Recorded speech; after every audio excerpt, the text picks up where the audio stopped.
Pirms pāris dienām man pazīstamais jautāja, ko darīt ar sērijveida dzīvokli.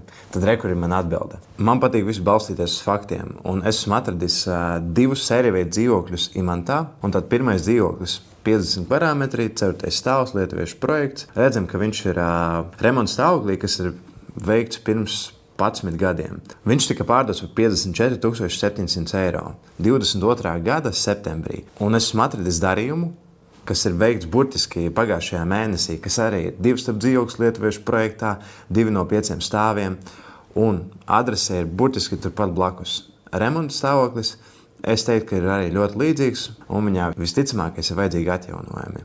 Un nav vajadzīgs būt lielam matemātiķim, lai redzētu, ka šeit ir cenu starpības 6200 eiro. Tas ir tikai par 2 gadiem, pat īstenībā ne par 2, bet gadu un 9 mēnešiem. Sērijveida dzīvokļiem tās cenas ir diezgan nokritušās, bet pēdējos mēnešos viņas ir stabilas vai ir līdz procenta svārstībai, kas nozīmē, ka tavam aktīvam tā cena turpina samazināties. Protams, būs daudz cilvēku, kuriem sērijveida dzīvoklis ir viņa budžetā, bet ja tev šis ir kā investīcija objekts un tu domā, ko ar viņu darīt ilgtermiņā, es teiktu, ka, ja skatās uz kapitāla pieaugumu, tad viennozīmīgi tā īpašuma vērtība kāps vai nu pirmskarēkai, vai nu renovētajai mājai vai jauniem projektam. Ja vēlaties pārdot īpašumu, aizpildu pieteikumu pārdot īpašumu.lv, un mēs ar tevi sazināsimies, lai realizētu tavas nākotnes vīzijas.